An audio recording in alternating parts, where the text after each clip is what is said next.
올해도 더워집니다. 기온이 올라갈수록 혈관이 먼저 흔들립니다. 요즘 낮 기온이 많이 올라오고 있죠. 그런데 저는 이 계절이 오면 날씨보다 환자분들 혈관 상태가 먼저 떠오릅니다.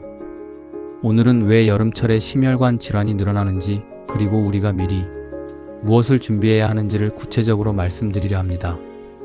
화려한 말보다는 임상에서 실제로 중요하게 보는 내용 위주로 설명드릴게요. 파트 1.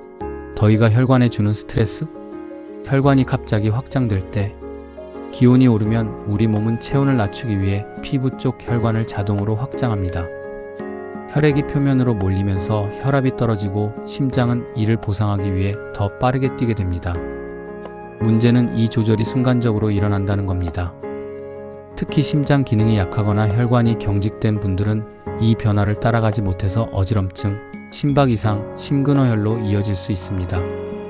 탈수피가 끈적해지는 상태, 땀으로 수분이 빠지면 혈액 속 수분 비율이 떨어집니다. 의학적으로 혈액 점도가 올라가는 상태인데요.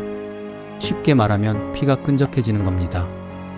이때 혈전, 즉 피떡이 생기기 쉬운 조건이 만들어집니다. 심근경색, 뇌경색의 직접적인 선행 조건 중 하나입니다. 그래서 저는 여름철에 특히 갈증 전에 마시는 습관을 강조합니다. 자율신경의 흔들림. 기온 변화가 크면 우리 몸의 조절 시스템인 자율신경이 지속적인 자극을 받습니다. 심박수 증가, 혈압 변동, 피로감이 나타나죠. 검사에서는 이상이 없는데 몸이 계속 힘들다고 하시는 분들, 이런 자율신경 불균형 상태인 경우가 많습니다. 구조적인 문제가 아니라 기능적인 문제이기 때문에 검사로 잡히지 않는 겁니다. 파트 2. 올해 반드시 바꿔야 할 3가지 습관. 수분 갈증 전에 마시는 것. 갈증은 이미 탈수가 시작된 신호입니다. 목이 마르기 전에 드셔야 합니다. 하루 1.5에서 2리터 이상을 목표로 하되 한 번에 많이 드시기보다 조금씩 자주 드시는 게 좋습니다. 아침 기상 직후, 외출 전, 운동 전 이 세 타이밍만 기억하세요. 카페인 음료나 알코올은 이뇨 작용이 있어서 오히려 탈수를 유발합니다. 대체제로 쓰시면 안 됩니다. 운동 방식, 아침 운동이 항상 좋은 건 아닙니다. 예전에는 아침 운동이 최고다는 말을 많이 들으셨을 겁니다.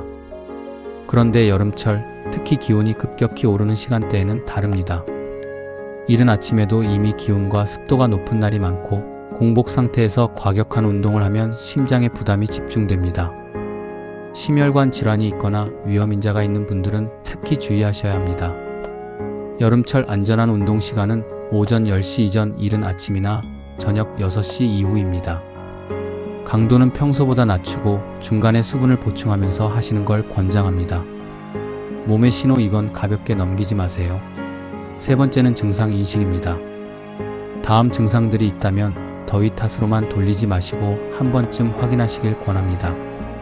가슴이 답답하거나 뻐근한 느낌, 이유 없이 숨이 찬 느낌, 어지럽고 갑자기 힘이 빠지는 느낌.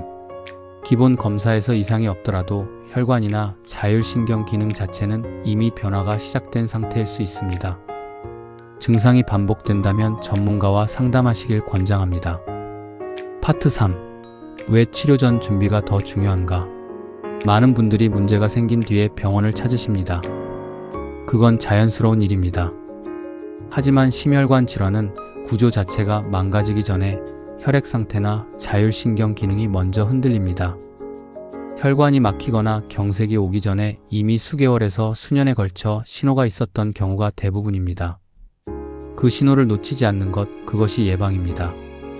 저는 진료실에서 이런 말을 자주 합니다. 치료는 시작일 뿐입니다. 치료를 받고 나서도 그 이후의 관리가 훨씬 길고 중요합니다. 그리고 그보다 더 중요한 것은 치료가 필요한 상황이 오기 전에 몸을 준비해 두는 것입니다.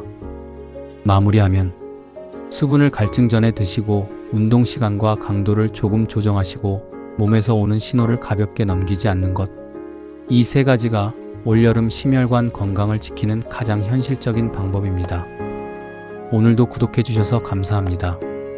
다음 영상에서 뵙겠습니다.